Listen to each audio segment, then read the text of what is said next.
How can you go on a business trip abroad if you don't have a job? Aren't you embarrassed to lie like that? It's not a lie. I really am going overseas for work, I said. Well, then we're getting divorced, he said and walked out of the room. To him, it seems like working from home means I'm just being lazy and not really working. But I have a steady income and even help pay for our living expenses. Still, he doesn't see it that way.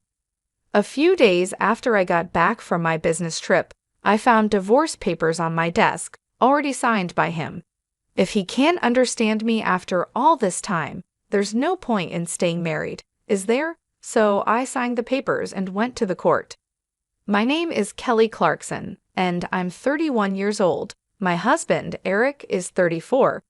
We started dating in college and got married when I was 26. We were more like best friends than romantic partners, always speaking our minds. Sometimes that's good, but it can lead to unexpected problems. For me, the problem started when I talked to him about my dream. I've always wanted to run an online store selling imported goods. I got the idea while working part-time at a boutique as a student. I love foreign designs and was drawn to the unique items I saw there. After college, I aimed to open my own store, so I became a full-time employee at the boutique. Even with a full-time job, I couldn't give up on my dream. I really want to have my own shop filled with my favorite foreign goods and deliver them to customers. My parents and friends were supportive, saying things like "good luck" and "you'll surely succeed." I thought Eric would understand and support my dream too. I tried to bring up the topic with Eric when he got home from work. "Hey Eric, you know I've been talking about opening my own shop for a while, right? About that." "Oh no, not this again. It won't work if you do it just like that. You should give up." "Why would you say that? It's not just a sudden idea. I've been thinking about it for a long time." "Impossible is impossible. Life isn't as easy as you think," he said. "There's no need to be so harsh. Why do you always shut down my ideas right away?" I said, raising my voice without meaning to. Eric looked at me with cold eyes and a scornful expression. "Then tell me, what's your plan if this idea of yours doesn't succeed?" "Well, I know it won't be successful right away, but—" "And what about your income until then?" "We're splitting the rent and living expenses now, and you're telling me I have to cover it all." "No, that's not what I mean. I have some savings for the initial costs, and I'll still pay the rent." "Oh really? Then do whatever you want. But if it doesn't work out and you regret it, it's not my problem." Every time I talked about starting my own business, Eric always got upset. The reason was simple. He worried my income would become unstable. The import shop where I worked was in a good location, and we had a lot of customers. Because of that, my income was pretty high, almost the same as Eric's, who worked in an office. It might even be a bit higher. That's why I often paid for meals when we went out and sometimes paid a bit more for the rent. The idea of my income going down was something Eric just couldn't accept. At first, he would say things like, "Why rush things?" or "You should take your time and prepare," in a kind voice. But now, he didn't mind hurting my feelings. Even so, I didn't give up on my dream of having my own shop. No matter how much Eric was against it, I focused on making my dream come true. As a result, I overcame his objections, and at the age of 27, I started an online boutique. At first, just like Eric predicted, it was hard to get things going smoothly. But over the years, I tried all sorts of strategies. I used the advantages of an online shop by outsourcing to well-known e-commerce companies, promoting on social media, and doing everything I could to succeed. Thanks to these efforts, a year after starting my own business, things began to look up. I was able to make a steady income. I expanded my customer base and added more products. Now, my yearly sales have reached $600,000. Because Eric was so against my business, I never talked about the sales. I figured he wouldn't care anyway, and he never asked. But he always reminded me about paying the rent and other living expenses. I always just gave him the money he asked for without making a big deal. I kept our conversations about work as simple and non-controversial as possible. But then, one day, something happened. I got a message on my online shop's direct messages. "I'm a regular customer of your shop. I was wondering, in addition to the international knickknacks, could you also sell furniture?" Actually, many customers had asked me to sell furniture too, but unlike small items, selling furniture online is more complicated. Furniture is more expensive, and things like the material are important. Even though I had worked in an import shop before, there are risks in buying and selling furniture without seeing it first. So I decided to call my old boss from the import shop to talk about it. "Hello, is this the manager? I have something I want to discuss with you." As soon as the manager, Rachel, recognized my voice, she sounded really happy. "Kelly, it's been a while. If there's anything I can help with, just let me know." Well, I've had some requests to sell furniture in my online shop. Furniture? That sounds like a big task. I was thinking of checking out the actual items before selling them. How did you find your products, Rachel? I see what you mean. I can definitely help with that. Rachel, who had connections with suppliers from other countries, offered to contact one of them and arrange for them to provide furniture for my shop. Because of my good relationship with Rachel, the overseas supplier was willing to help. I decided I would travel abroad to find the furniture. However, I couldn't just leave without telling my husband. So that night, I brought up the topic with Eric. "Eric, about the week after next, would it be okay if I'm away for about a week?" "A week? Why so long?" he asked.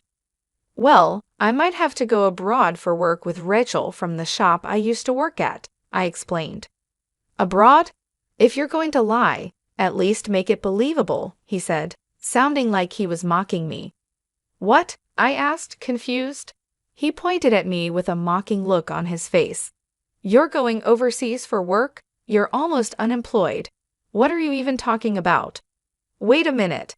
You know I run an online shop, right? This trip is to find new items for the shop," I tried to explain. "So you think I'll just believe you if you say it's for work? Are you stupid? Your little shop won't get you far. Think what you want, but our sales are good and our customers are growing." "This trip is because a customer requested it," I insisted. "If you keep pushing, I won't allow you, practically a shut-in, to leave home for a whole week," he said, then stomped off to the bathroom with a beer in hand. A deep sigh escaped from my lips. Why can't he try to understand? His reaction is too harsh just because he doesn't approve of my work. But I can't go abroad without his permission. I need to convince him, no matter what. Even though I was nervous to bring it up again, I couldn't ignore the problem. The next day, when he came home from work, I spoke to him again. "Eric, about yesterday's discussion." "Look, I'm tired. I don't have time for your lies," he cut me off. "I'm only telling the truth. An unemployed person going on a business trip abroad? You're good at lying," he said, mocking me again. "I'm not lying. I really have to go abroad for work." At that moment, I grabbed his arm, pleading with him. He looked down at me, mocking me again. "Oh, really? Then liars get divorced too." "Divorced? What are you saying?" "I can't stand liars, especially people like you who always try to show off. I didn't mean." "Shut up. You just want to use a lame excuse to go on a vacation abroad. I bet your boss is a man too, right? Divorce. I'll make sure to demand my share of everything," he said, storming out of the room. At that moment, a furious rage built up inside me. Who does he think he is, looking down on me like that? I work from home, but he only wants to feel superior. Enough is enough. If he wants it that way, then I'll do what I want. So I stopped asking for his permission and decided to go on my business trip abroad as planned. 3 weeks later, I went overseas with Rachel. We went straight to our suppliers in the US, where we checked out the furniture and accessories I would sell in my boutique. Since I was already abroad, I spent the last day sightseeing with Rachel, and we had a great time. However, it wasn't all easy. My phone was filled with angry messages from Eric. "You didn't really go overseas, did you? Get back here now. I'll forgive you if you return today. Time's up. We're getting divorced, you worthless woman." Every message made me more annoyed, but I didn't reply. I knew that responding would only make things worse. "When I get back, if he's willing to talk, we'll discuss it then." With that decision, I enjoyed a carefree week abroad. The business trip ended, and I said goodbye to Rachel at the airport and started my journey home. Facing Eric was awkward, but I prepared myself and opened the front door. "I'm home," I called out. The house was dark, and no one greeted me. As I walked into the living room, I saw laundry scattered on the floor with no place to step. Used dishes and instant noodle containers were piled up in the sink. Amid this mess, I noticed a piece of paper on the desk. "What is this?" I thought. It was a filled-out divorce paper. Beside it was a rough note that said, "To the cheating, jobless woman, I'm ending things with you. Fill out the divorce papers immediately. If you want forgiveness, come to my parents' house. Then I'll reconsider." Just reading the note, I could imagine Eric's smug face. He probably thinks that by writing this, I'd rush to apologize. Of course, I had no intention of doing that. I signed the divorce papers that Eric had left for me and went straight to the state court. Everything went smoothly, and the divorce was accepted without any problems. After that, I went to a real estate agent to cancel my lease on the apartment. This apartment was where I lived when I was single. When Eric and I decided to live together, he moved in because it was spacious enough for both of us. We had talked about moving to a bigger place if we had kids, but now that wasn't going to happen. Once I finished canceling the lease, I went back to the apartment and immediately started packing my things. The next day, I arranged for my belongings to be sent to my parents' house. I also made arrangements to have Eric's things sent to his parents' house. During this time, Eric kept sending me messages full of angry demands and accusations. "Stop being stubborn and come apologize now. You have until the end of the week," and messages like that. I ignored all of them. I continued to pack and send everything from the apartment, both mine and Eric's, to our respective parents' homes. After the apartment was empty, I went back to my parents' home. A week later, my phone kept ringing nonstop. Even though I ignored it, the calls wouldn't stop. So I decided to answer the phone, planning for this to be the last time I talked to him. I pressed the answer button. "Hello?" Immediately, Eric started shouting, "What the hell do you think you're doing?" Surprised by his loud voice, I pulled my phone away from my ear. I decided to record the call just in case something happened. Then I spoke again. "What's the big deal? There's nothing left to talk about. Don't mess with me. Why were all my things sent to my parents' house? I just got to the apartment, and it's completely empty." "Oh, that. Well, I canceled the lease on the apartment, so I sent your things to your parents' house." "What? You didn't even talk to me about this," he yelled. "There was no need. You were so sure about the divorce, so I made my own plans. I didn't think you would want to stay in the apartment that was under my name," I explained calmly. "You had no right to touch my things," he shouted angrily. "Actually, I did. You left the divorce papers and made it clear you wanted out. I just took care of the rest," I replied. "I can't believe you would do this. You're so selfish," he continued. "Eric, you called me a cheating, jobless woman. You wanted a divorce and didn't care to talk things through. Now I've made the changes you wanted. There's no point in dragging this out," I said, trying to keep my voice steady. "Dragging this out? You moved all my stuff without my permission. You didn't even give me a chance to decide," he raged on. "You had a chance. You chose to end things abruptly and left me with no choice but to take action. You said you couldn't stand me and wanted a divorce. So I took care of everything," I responded. Eric was silent for a moment, probably thinking about what to say next. Then he finally spoke again. "You're just trying to make yourself look good. You always do this. You never cared about what I wanted. I took a deep breath and said, Eric, I've always tried to be understanding and support you, but you made it clear you didn't respect me or my work. I'm not going to argue about this anymore. The decision is final. What about all the memories? What about everything we shared? He asked, his voice softer now. Memories are just that, memories. We can't live in the past. You made a choice, and now we have to move forward. I wish you the best, but I'm moving on, I replied, trying to stay strong. There was a long pause on the other end of the line. Then Eric finally said, Fine. Do whatever you want, but don't expect me to come crawling back to you. I don't. Goodbye, Eric, I said and hung up the phone. I felt a mix of relief and sadness wash over me. It wasn't easy to end things this way, but I knew it was the right decision. I took a deep breath and looked around my parents' house, feeling a sense of comfort and support. It was time to start a new chapter in my life, free from the negativity that had held me back for so long. I canceled the lease, so I had to move everything out, right? What? Canceled? How could you do something like that on your own? Eric shouted, sounding shocked and angry. On my own. The apartment was in my name. I can do whatever I want with it, can't I? At this point, I had nothing left to lose. His words didn't affect me at all, and I responded in a defiant tone. Eric's irritation was evident on his face. Don't mess with me. I don't care about the lease. We were married, remember? I lived in that apartment too. And you just went ahead and canceled it without even talking to me. Married, yes. But whether you think I cheated or not, we're still married. Canceling the lease on our apartment without discussing it with your husband, what were you thinking? You think you can just do whatever you want, even though you're unemployed? I'll never forgive you for this. He continued to yell, showing no regard for my feelings or my situation.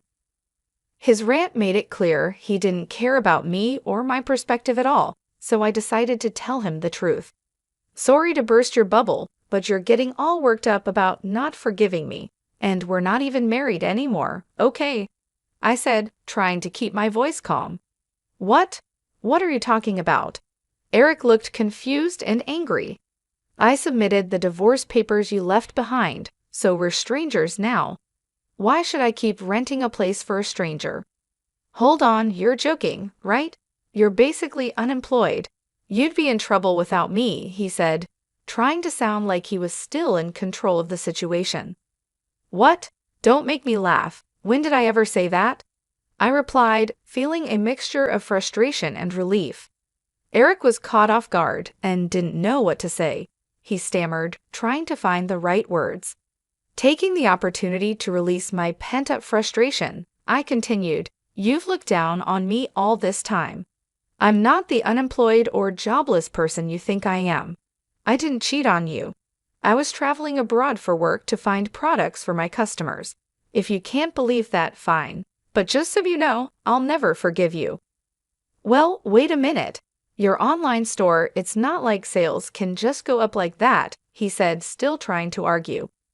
I've been working hard for the past 5 years. You don't know anything about what I do, and you didn't even try to understand. You kept making assumptions and treating me like I was worthless. 5 years? He asked, clearly surprised. Yes, 5 years. Just so you know, I've been making many times more money than you. You looked down on me and belittled me. I don't want a marriage like this. You can live a miserable life on your own for all I care. Eric stood there, speechless. He didn't know how to respond.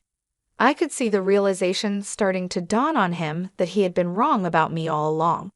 But it was too late for regrets. You've always tried to make me feel small and unimportant, I continued, feeling a weight lifting off my shoulders as I spoke. You never supported me or my dreams.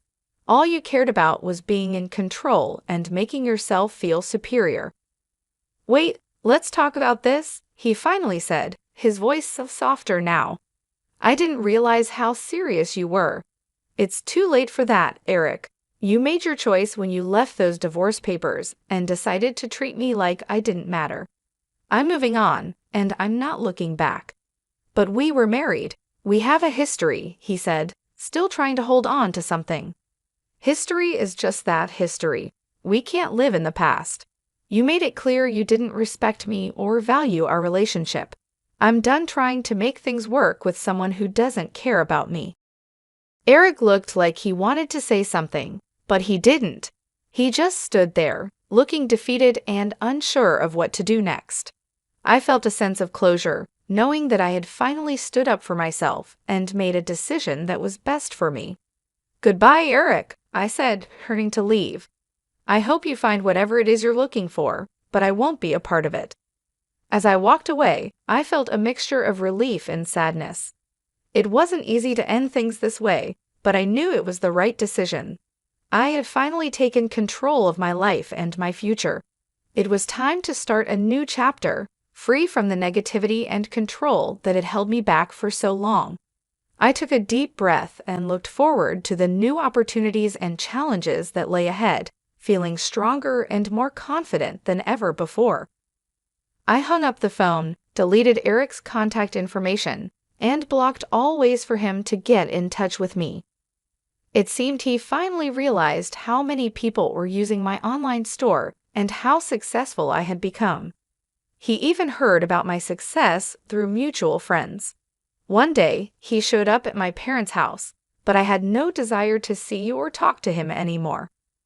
Eric made the effort to come to my parents' house, but my dad turned him away at the door. Apparently, Eric's own parents found out about how badly he treated me and kicked him out of their house. Now, I heard he is renting an apartment near his job and spends his time just going back and forth between home and work alone. As for me, I decided to stay with my parents for a while. Thanks to my job, I can work from anywhere, and that is a real blessing. My parents' house is quite old and needs some fixing up, so I am planning to start renovation soon. I'm confident that my online store will continue to grow and thrive. Living at my parents' house gives me the freedom to focus on my business without worrying about anyone else. I can travel abroad whenever I need to find new products for my store. Even though I now have a divorce on my record, I don't regret choosing to follow my dreams over staying in a toxic marriage. I plan to keep working hard and repay the kindness of the people who have supported me along the way. Every day, I get to work in a peaceful environment, free from the negativity that used to surround me. I can finally concentrate on expanding my business and exploring new opportunities. My parents have been incredibly supportive, and their encouragement has been a huge help. I'm planning to use some of the money I've earned from my store to renovate their house and make it more comfortable for them. The online store is doing great. I've expanded my product range and attracted more customers, which has helped increase sales significantly. I'm excited about the future and all the possibilities that lie ahead. Without the burden of a controlling partner, I feel more empowered and ready to take on new challenges. I've also reconnected with old friends who have been supportive and encouraging. They're happy to see me doing well and pursuing my passions. It's been refreshing to spend time with people who genuinely care about me and my happiness. Traveling has become a big part of my life now. I often go abroad to find unique products for my store. These trips have not only helped my business, but also allowed me to see the world and experience new cultures. It's something I always dreamed of doing, and now it's a reality. Looking back, I realize how important it was to put myself and my dreams first. Staying in a relationship that didn't support my goals would have only held me back. The decision to move on wasn't easy, but it was the best thing I could have done for myself. I'm proud of the progress I've made and the person I've become. The road ahead is full of potential, and I'm eager to see where it takes me. My focus now is on growing my business, taking care of my parents, and enjoying the freedom to live life on my own terms. I'm excited about the future and grateful for the opportunities that lie ahead.